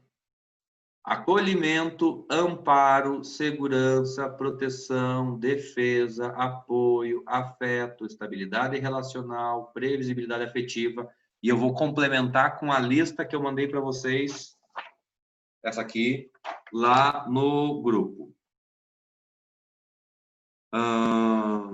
Base emocional estável de apego, honestidade, verdade, senso de lealdade, ausência de situações de abuso, sentimentos de aceitação e inclusão nos valores e interesses da comunidade.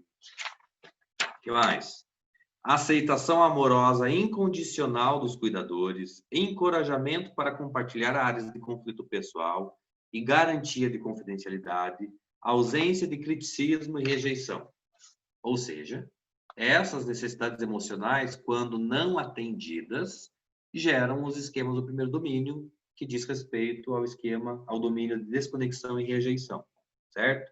Então, veja que eu estou só me repetindo. Por quê? Porque é justamente a ênfase que eu preciso dar, de que eu preciso entender as necessidades emocionais por trás dos esquemas, porque me importa atender a necessidade emocional, não a racionalidade do esquema, tá? Senão vocês vão estar trabalhando sempre no protetor.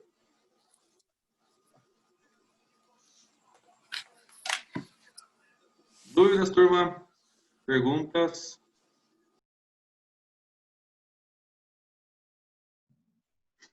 Abandono. Eu tenho.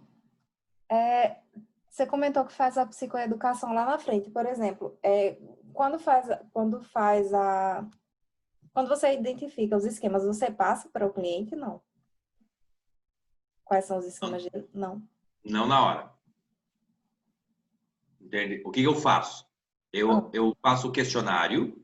Certo. E eu apresento o questionário e eu apresento os esquemas de forma geral. Certo? O teu questionário, fulano, deu esse esquema. O que para nós aqui não significa nada. O que a gente vai fazer aqui, fulano? Nós vamos levantar hipóteses sobre o teu funcionamento. Conforme a gente for levantando hipóteses, eu vou te ajudando a nomear as tuas emoções e as coisas que você sente e pensa. Essas coisas que você pensa e sente, que vem tudo num bloco só, é um esquema. Mas não se preocupe em guardar os nomes, porque não nos importa o nome, nos importa o funcionamento. Então eu conto para ele que ele tem crenças, que ele tem esquemas, eu conto para ele como que um esquema se forma, isso é importante de ser feito no início, e aí depois eu vou falar, esse sentimento de solidão que tu está experimentando, Patrícia, é privação emocional. Vamos agora retomar outras experiências da tua infância que ajudaram a construir a tua privação emocional? Ou seja, eu pego primeiro a realidade, o evento. Mas antes eu contei para ele que ele é alguém que tem esquemas. Uhum. Entende? Porque é muito mais fácil eu ensinar o cliente a identificar os próprios esquemas a partir de algo concreto. Certo? E veja, quando eu faço isso, gente, e aí, claro, né, a gente precisa relembrar tudo aquilo que a gente estudou na faculdade. O Piaget fala justamente sobre os estágios de desenvolvimento da criança. Sensório motor, pré-operacional, operacional concreto e o operacional formal, ou concreto formal, certo? Qual é o estágio de desenvolvimento que a maior parte da população brasileira se encontra?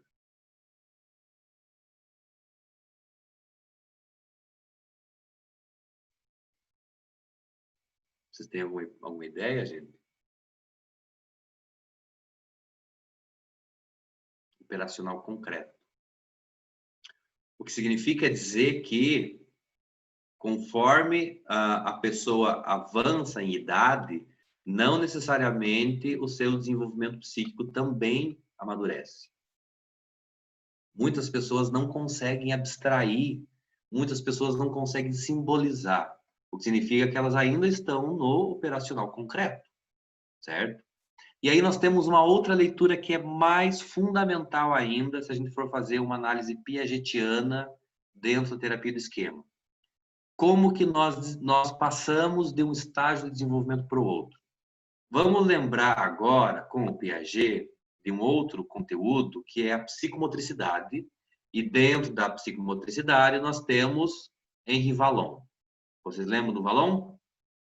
Vallon e Piaget caminham estreitamente juntos em relação à psicomotricidade, e a psicomotricidade contribui no desenvolvimento psíquico, afetivo e emocional, certo? O que eu quero dizer com isso? Que conforme uma criança é bem atendida, ela consegue transcender os estágios de desenvolvimento formais do Piaget, notadamente do operacional concreto para o formal, ok? Mas se uma criança não foi emocionalmente atendida adequadamente na infância, ela não vai ter substância suficiente para passar do concreto para o formal. Então, algumas leituras que o cliente faz da própria vida estão no estágio concreto e outras leituras ele consegue simbolizar. Algumas vezes o cliente consegue entender o esquema de fracasso, mas às vezes ele não consegue entender o esquema de abandono ou privação emocional. Certo? Então, vocês precisam sempre favorecer a aprendizagem do cliente. Se vocês partirem do concreto pro formal ou do concreto pro abstrato, vocês estão facilitando a compreensão do cliente. E vocês estão favorecendo que ele se desenvolva psicologicamente e cognitivamente de um estágio menos avançado para um estágio mais avançado. E aí nós estamos falando do nascimento e da solidificação do adulto saudável, certo? Então é por isso que eu prefiro pegar uma experiência do cliente para fazer a psicoeducação em cima, e não o contrário, certo? Então vejam que aqui na terapia de esquema, diversos conteúdos da psicologia fazem interseção. Psicomotricidade, a psicomotricidade relacional e afetiva do Vallon, os estágios de desenvolvimento do Piaget, as interferências socioculturais do próprio Vygotsky, e nós temos uma epistemologia muito rica, muito robusta, que nos ajuda a entender a construção do sujeito. E isso, obviamente, nos pauta como vai ser a nossa intervenção e a nossa prática na clínica com eles. Ok? Voltemos aqui para o esqueminha de abandono. Mais alguma pergunta, alguma dúvida?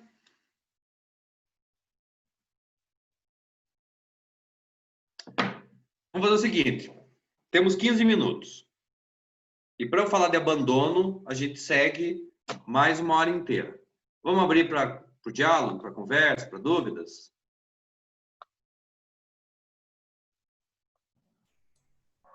Ô, Matheus, Então, Matheus, opa. fala, Inês, fala.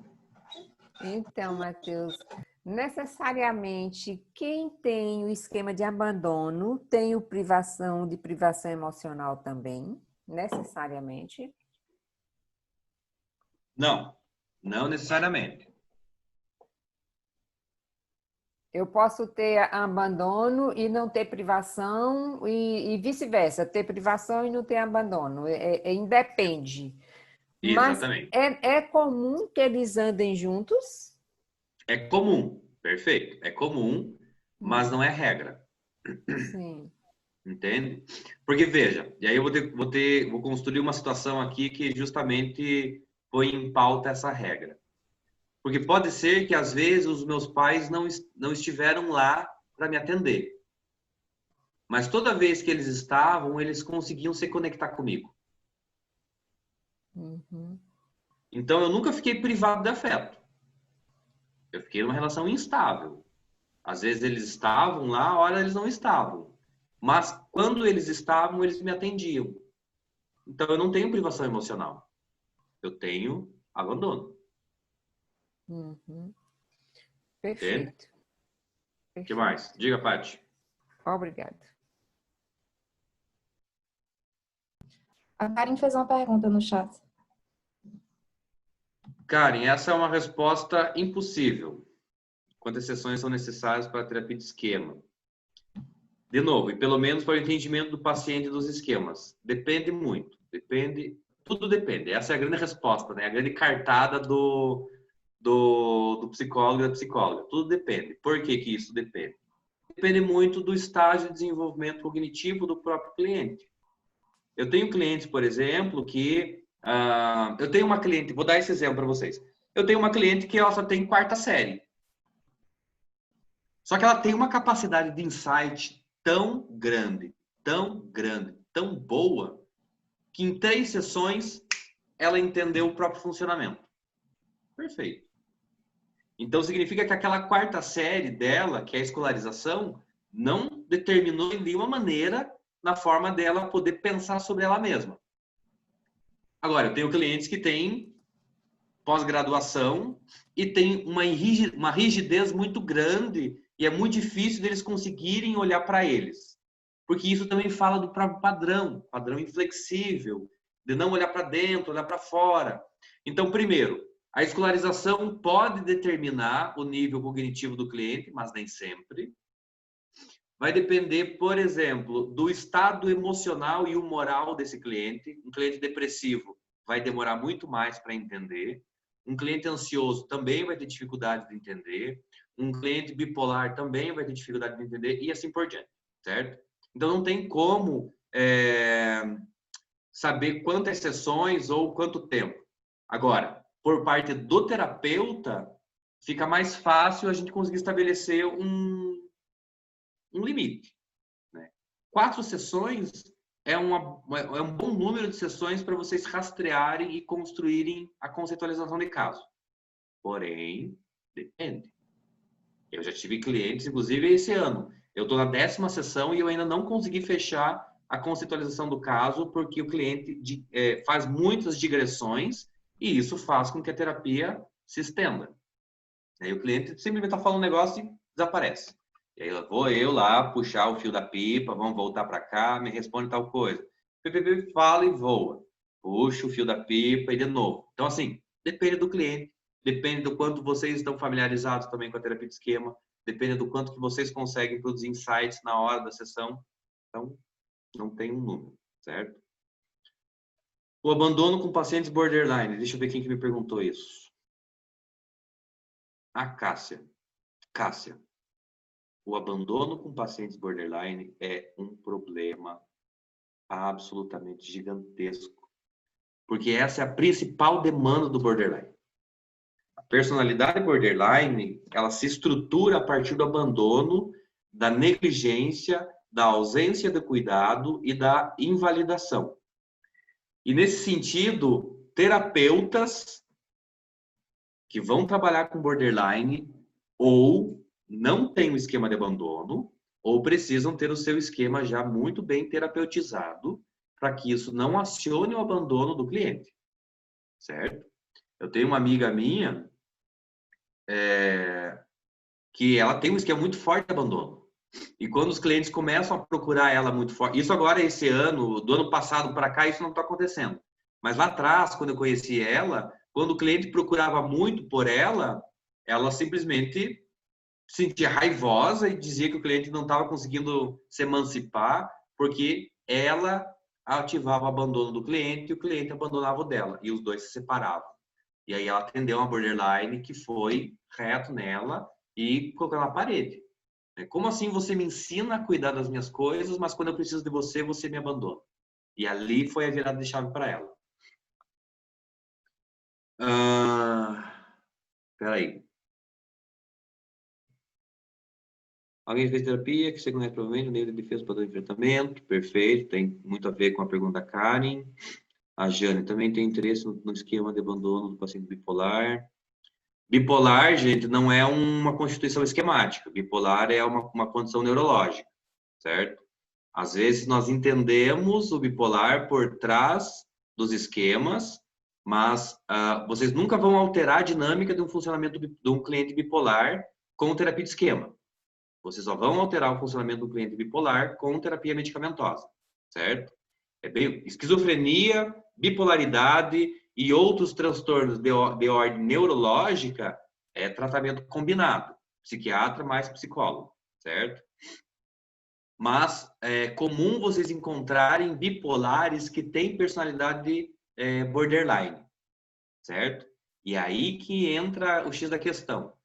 Nós temos um combo muito complexo em que, às vezes, a pessoa bipolar é diagnosticada com bipolaridade, o que é falso, é um diagnóstico leviano, perigoso, irresponsável e confesso e concordo que é bem difícil de discernir uma coisa da outra, certo?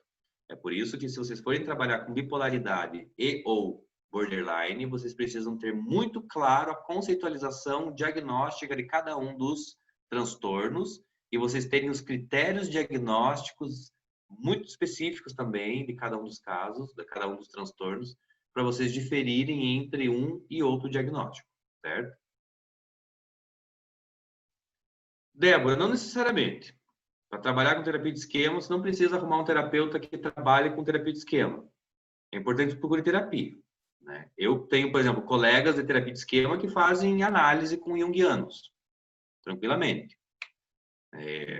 Eu fiz a minha terapia também com TCC. E que mais?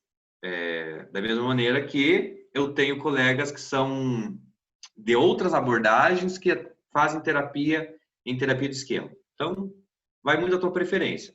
É claro que no processo formativo, você conhecer os teus esquemas, o teu funcionamento, vão te ajudar a construir melhor a teoria na tua cabeça. E aí, nesse sentido, valeria muito a pena você se engajar com um terapeuta que seja do esquema.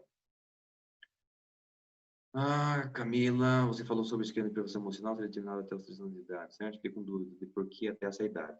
Porque a privação emocional, Camila, ela está muito relacionada ao atendimento que a criança tem em termos de sobrevivência. Então, por exemplo, uma mãe que demora muito para dar o peito para a criança que está chorando, essa criança vai também desenvolver alguma percepção sobre o mundo, de que as necessidades dela não importam. Ela chora, chora, chora, chora e a mãe não dá atenção para ela. Então, esse mundo é um mundo que me deixa sempre à mercê, certo? A privação emocional, ela não está no nível do verbal. Por isso que é muito difícil vocês conseguirem rastrear com os clientes memórias que sejam do tipo privação emocional. A privação emocional está muito mais no nível da emoção e do sentimento, da sensação. E aí, onde que vocês vão trabalhar a privação emocional com o cliente? Não é no racional, é no corpo, certo? É como se eu falasse para vocês, Camila, me diz onde que você está sentindo tudo isso. Aqui no peito, Matheus. Então, deixa essa emoção vir. Fecha os olhos, olha para o teu peito e me diz qual é a forma dessa emoção no teu peito, dessa sensação no teu peito, e tenta me levar com você a alguma memória em que você sentiu essa mesma sensação no teu peito. Então, a privação emocional está muito no nível das sensações, gente, certo? Se a gente começar a racionalizar a privação emocional, a gente vai para o protetor. Tá?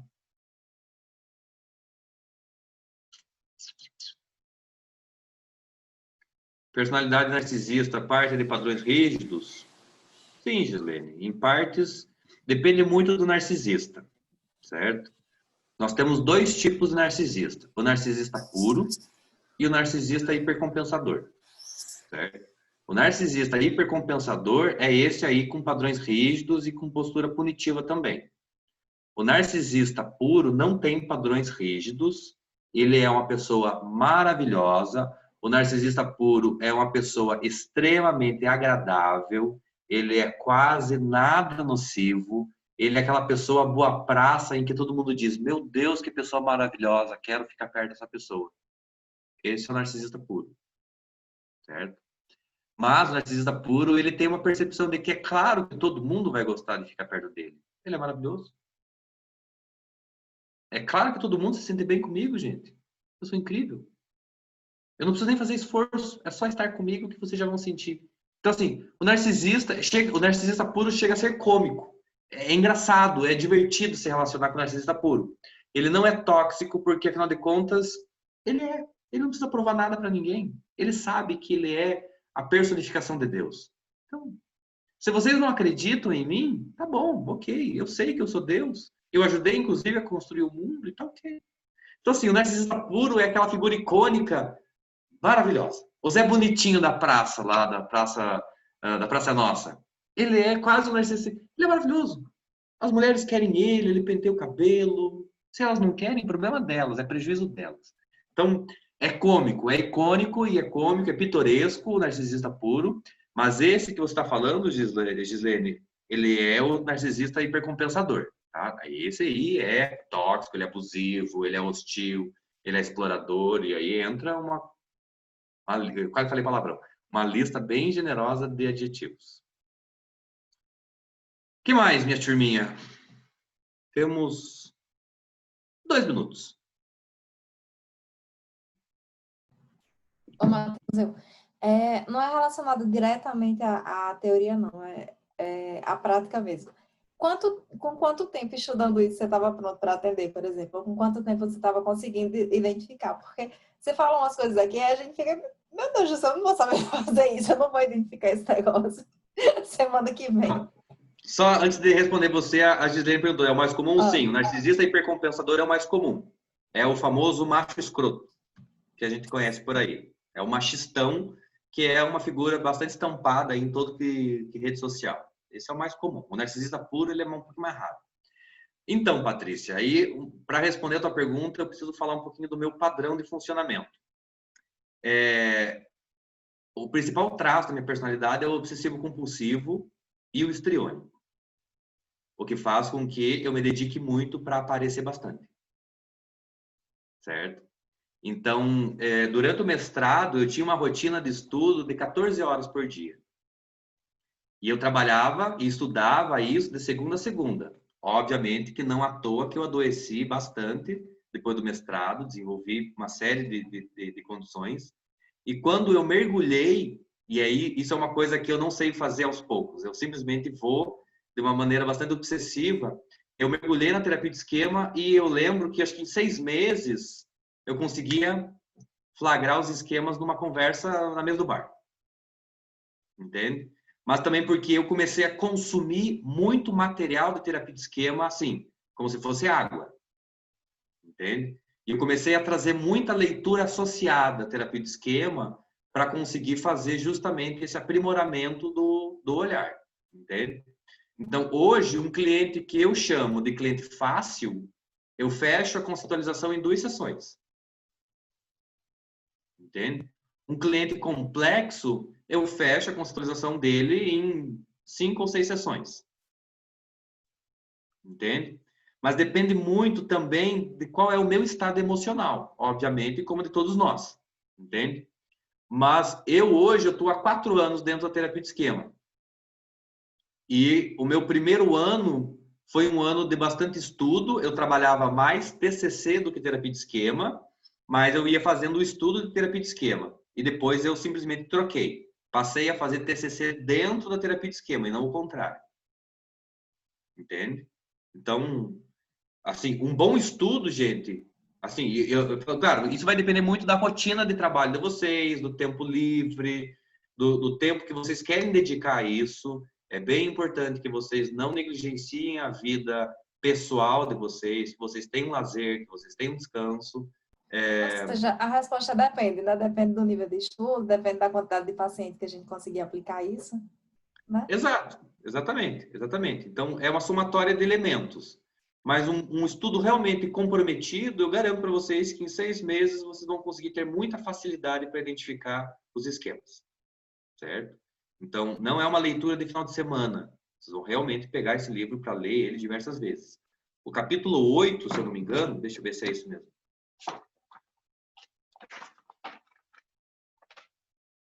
O capítulo 8, que é o trabalho com modos de esquema, eu já li só esse capítulo 7 vezes. É um dos capítulos que eu mais li dentro do livro do Yang.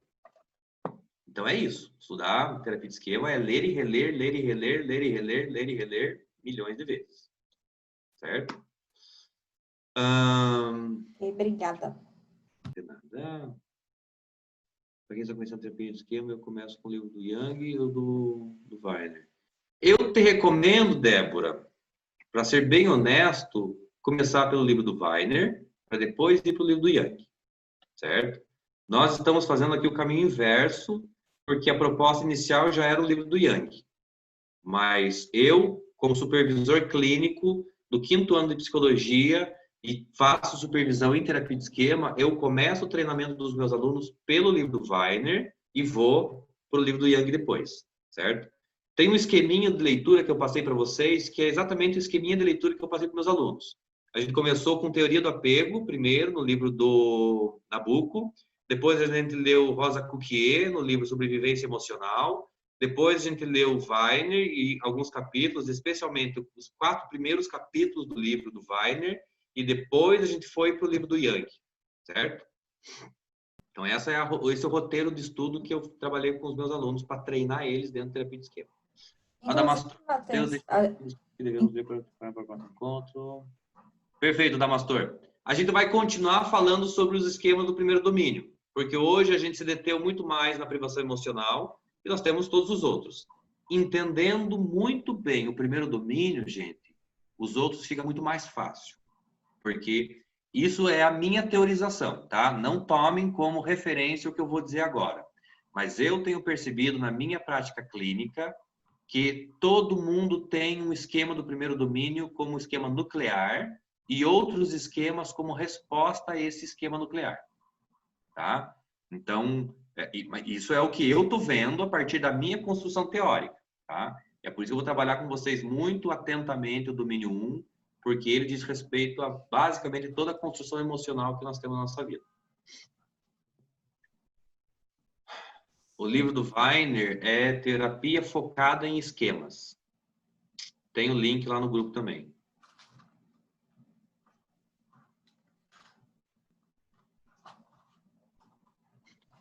No próximo encontro, eu não acho prudente a gente trocar, mas depois de a gente terminar o primeiro domínio, ou pelo menos os domínios, a gente consegue talvez fazer uma transição bem bacana aí para o livro do Weiner. Matheus, inclusive, tá me ouvindo? Tô ouvindo. Inclusive, a gente vai começar a formação pela Weiner semana que vem e o primeiro módulo ele trabalha começa falando de teoria do apego, antes de entrar nos esquemas também, bem nessa linha. Isso, exatamente. Eu acho o livro do Weiner muito bom, é uma escrita maravilhosa e eu acho que vale realmente a pena a gente encerrar a parte dos domínios aqui no livro do Yang e fazer uma leitura lá, especialmente porque ele fala das famílias também, os estilos das famílias e como que as famílias ajudam a construir os esquemas, certo? Gente, deu nossa hora, vamos encerrando por hoje. As dúvidas que surgirem, vocês mandam lá no grupo, como sempre, nós estamos fazendo isso. Manda no grupo que a gente vai respondendo aos poucos, o pessoal vai participando. E aí o encontro de hoje está gravado, a gente pode assistir ele milhões de outras vezes. E a gente se encontra de novo na semana que vem. E se eu não puder, eu avisarei vocês com antecedência, tá? Matheus. Oi. Muito obrigada, fiquei muito contente e grata aí pelo que você trouxe, muito bacana. Mas tem uma frase só que eu gostaria, se você pudesse repetir. Você disse superproteção não é traumático, mas é? Nocivo. Nocivo, era essa palavra que eu não tinha pegado. Obrigada. Imagina, obrigado eu. Valeu, valiosa. gente, muito obrigada. É só gratidão, meu coração, de ter um professor tão rico assim, tão rico, tá aqui com a gente 10 horas da noite. Né? Tchau, bom final de obrigada, semana. Matheus. Obrigada, Eu que Matheus. agradeço. Tchau, Eu que pessoal. Boa noite a todos. Boa noite, obrigada. Boa noite. Tchau. Vocês, a gente se vê lá no grupo. Abraço, Mastor. Gente, o roteirinho de estudo tá lá no grupo, tá? Tá. Beijo para todo mundo.